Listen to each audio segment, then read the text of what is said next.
So Sharp Scissors Society is my program, which is my monthly program, and what we do there is I go through different cuts and different back pocket techniques, really creating and showing how to do things, how not to do things, and also just, you know, kind of what hair cutting is all about. So tonight I want to show you what not to do when you're creating face framing layers, because there are some specific things you don't want to do. Number one is you do not want to remove the corner in front of the ear. Now, take this with a grain of salt, because sometimes, as in, let's say, a shaggy haircut, you don't want to keep weight in front of the ears. But many times, you do want to keep that length.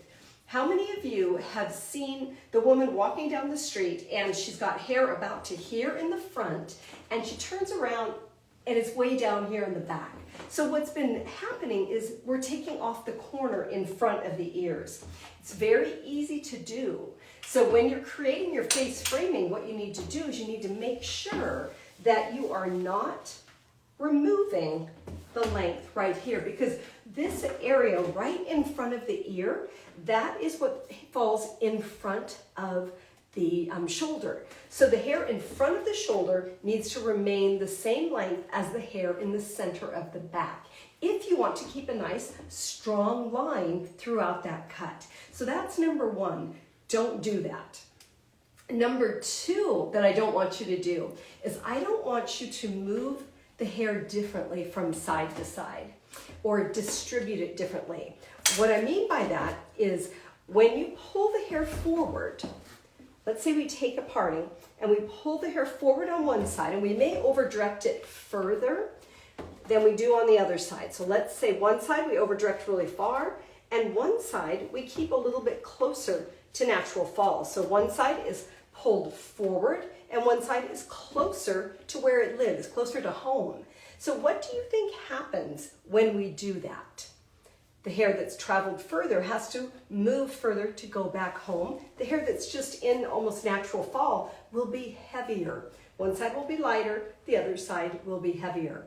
So those two things right there will completely change your face framing layers if you're struggling with how to create those. Then the third and a very important thing as well is your elevation. So elevation means how high we're going to be lifting this hair. So if on one side we lift higher and on the other side we keep it lower, which side do you think is heavier? You guessed it, this one right over here. Whenever we're closer to natural fall and 0 degrees, the hair will naturally be heavy. So I always like to say for every action, there's an equal and opposite reaction. So whatever we do, we're going to get it going the opposite direction. Now, I would love to know where some of you are coming from this evening, where you're watching from, and then also if you have any questions as I'm working, please write them in the chat, and my husband, who is behind the camera, he will relay them to me so that I can answer them for you. So where are you guys all tuning in from as I get started with my partings here? I've already gotten a bunch of questions passed by. Oh boy, we already had a bunch of questions pass by. So maybe throw those back up in the chat and we'll start afresh. Sylvia Soho bought a badge. Oh, thank you for buying a badge. I appreciate that. Those are interesting, aren't they? Because it's a way that creators and content creators can actually make a living kind of working on Instagram. And I've worked behind the chair for over 30 years and been a salon owner for that amount of time as well. And I'm almost exclusively doing content creation now. So I appreciate that, Sylvia. I've got a question here by Bree. Okay. Or Bree, it looks like. Okay. So are you saying don't direct it to opposite sides when we are normally taught to? Okay. So Bree, what I'm imagining that you're saying is don't direct the hair. You're asking don't direct the hair across this way. I think that's what you're meaning. That's absolutely fine to do. What's really interesting is you can do whatever you want. You could over direct this hair all the way up here and stand, behind the client if you wanted to. My point was you want to do the same thing on both sides. If you do different on both sides, let's say, Yes, she said. okay, let's say this side right here, we over direct this a crazy amount, right? So we're way over here. Then when we go to do the opposite side, maybe we hold it here, okay? So the difference would be this hair is going to fall just straight down. It's not going to move very much. And this one that we over directed way to the side, it has to travel a long distance to get back. So the important thing on that would be, I always stand in the same spot. So if I'm on let's say I'm on the right-hand side of the client and I'm working on this side, I would be maybe 3/4 off of her. So coming 3/4 off, her legs are right here. So I'm standing on the side. So I would over direct this hair and I would make sure that when I'm on this side, I'm right here. And when I'm on the opposite side, I'm standing kind of in that same position. So that my body, you'll always over direct to yourself. So wherever you stand is where you'll over direct to. So I hope that answered that question. Because it's totally fine to over direct as far as you want. It just creates a different result. So we got, sorry, go ahead, Mark. New York, Manitoba, Winnipeg, Philly, Australia. Oh, Australia, hello. What time is it in Australia? I would love to know. And that was very helpful, according to Bree. Good, good. Okay, when I'm doing my face framing, I know that, let's assume that we want to keep it long. It's a long hair client. She wants to keep all of the structure and that weight in front of the shoulder. So you don't want to cut off your corner. So I know that I have my guide on the bottom. And then many times what I'll do is I'll choose my guide on the top. Now, I've had a lot of questions from people that they ask, should I work from the bottom up or should I work from the top down? I think you can do either. To me, that doesn't matter as much as knowing the 2 points that you want to keep, which would be your guide on the bottom, your guide on the top. So I could work down from the top as long as I over directed the same distance, I elevated the same amount, I would remain basically the same from side to side. So to me, that doesn't matter. I'm going to work from the bottom up. This is my favorite way to work. The reason for that is it's easier for me to keep the corner at the bottom. I can always go in and remove weight at the end. So let me give myself a little spot here in the center. And I always like to elevate this as opposed to cutting it straight down here, because when you cut it down at a low elevation, you're going to get a heavy line. So let's keep it right around lip level. Let's keep this a nice soft face frame. So I'm just going to bring this up and then cut that off. And this will become my guide that I'm going to work from the bottom up to. I have a question. Yes, question. Do you agree that, it went away. Oh, it went away. Going center, starting from the center with scissors pointed either forward on both sides, question? Does that make sense to you? Oh, you mean kind of coming up into a V. You can totally do that. It just is however you want to make that cut. When it's elevated like this, it's pretty soft. So if I were down here and I were taking a larger section, I might come in and create a small V like this. You could do that as well. That would give you a soft edge.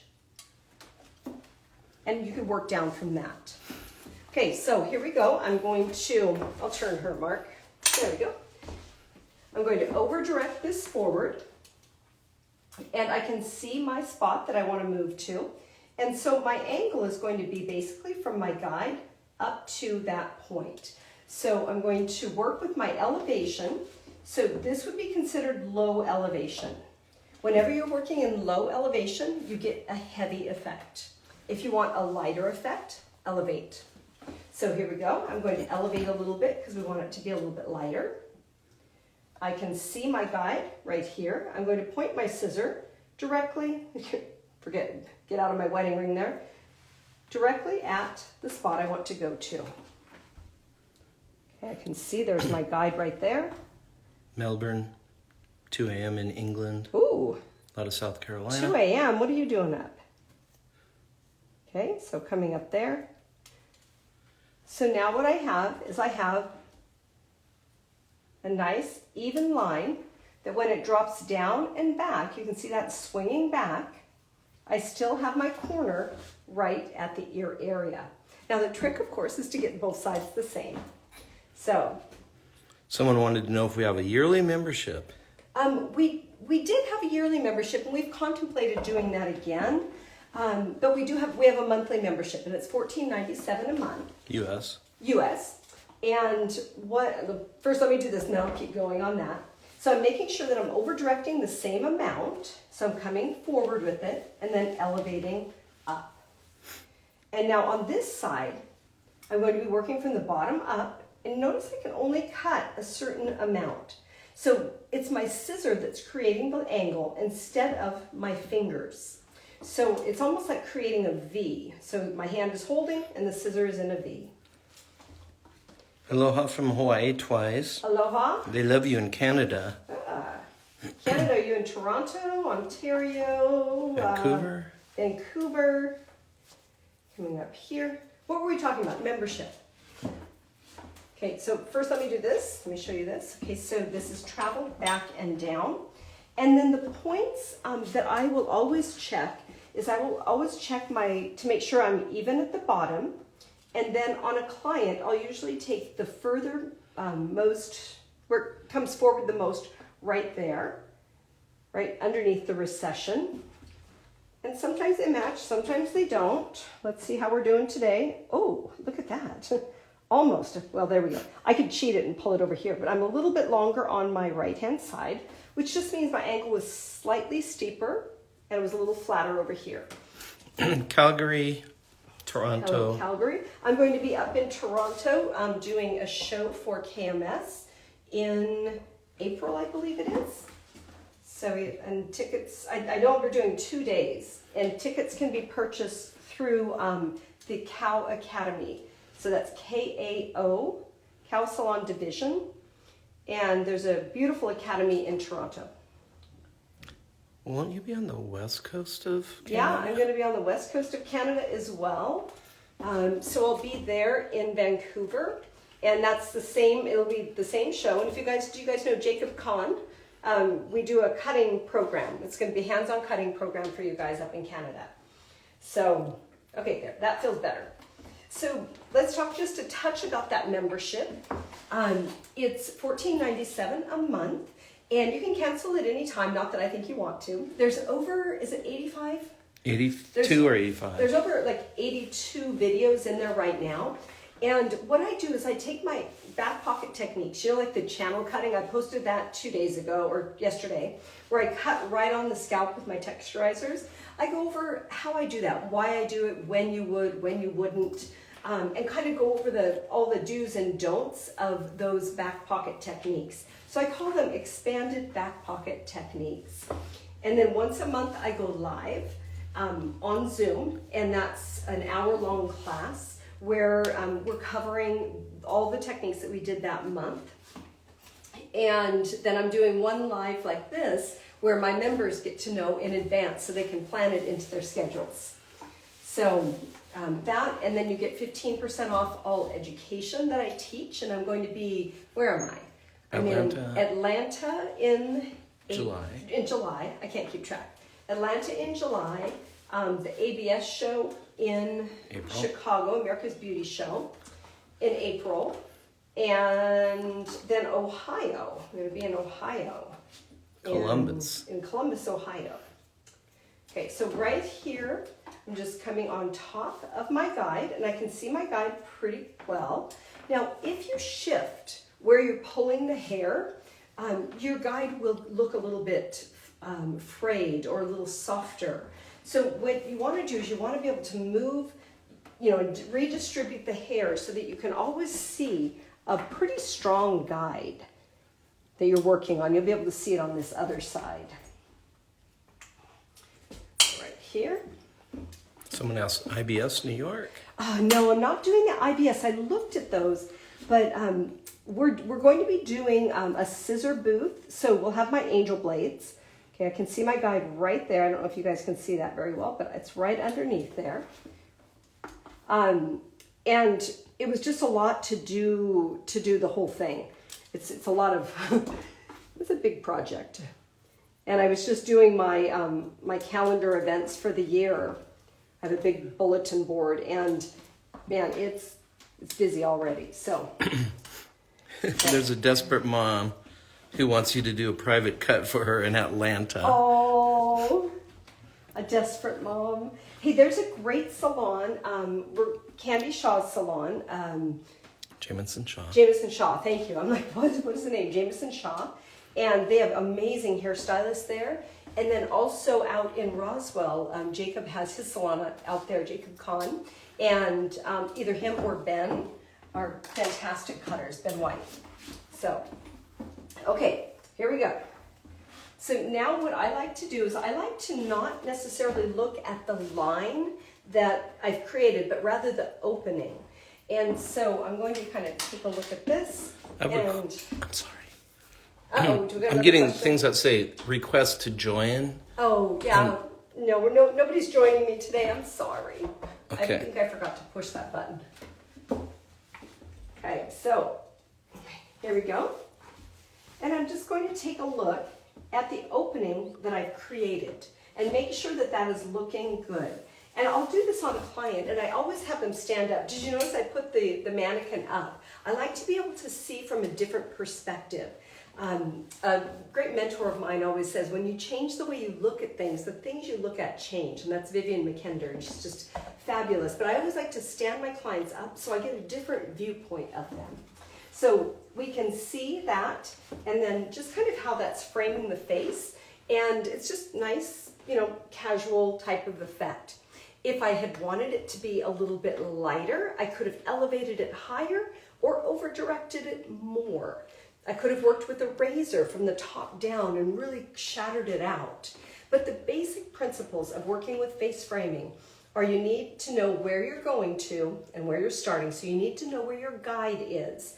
Then the higher you lift the hair and the more you elevate the hair, the lighter it's going to be. So whether you want to remove this corner, you're doing a really cool shag, you might lift the hair straight up and work through it and let it fall and let the hairline create the face framing. For me, I created it with my scissors in probably the strongest form that I can.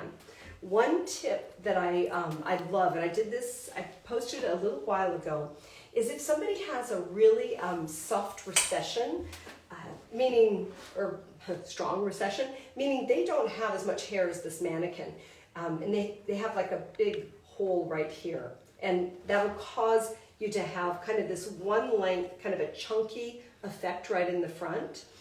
I will always go in at the end and soften that out like I would a one length line, and that's going to be something that I'm doing on my live with my Sharp Scissors Society on Zoom in, another week and a half probably. So I think that was everything. Wait, we've got another question. We've got a number of different questions. One of them is from Jet.Serrano. Okay. Sometimes I find my angel comes out too wispy, and I end up having to lower elevation to create. Yes. But of a weight line, is that caused by my elevation or over direction? Okay, so I think the question is sometimes the whole shape just looks a little bit too wispy. There isn't enough structure to the line. It could be caused by either one of those. So just check both. And I would say that it's going to be, if it's too wispy, like there isn't any structure left to it, I would say it's probably over direction. Just because when you over direct really strongly and cut, let me show you this. So right here, if I were to take this and let's say I cut the same line. So I came in here and I over directed so where I was right about here, right? So let's say I came in and I over directed this a lot further. I could use the same end and the same start, but look how much more hair I would take out of the middle of that. And then let's do it. Here, let's just see what happens. I have another Atlanta person or Alabama person who wants you. Okay, so we can check and see kind of the difference that will happen. So I'm going to over direct this and I'll elevate it too. Let's make it softer. You guys are fun. Let's do this. Okay, so I'm just going to elevate this up and just very simply cut it all at once, just for time's sake. Here we go, lift, and let's over direct more. You got that still, Mark? I'm giving as best as I can. Okay. Just want to make sure I can still see my part. There we go, that one. And let's lift up, okay. I'll go from the top down on this one just because I can see it better.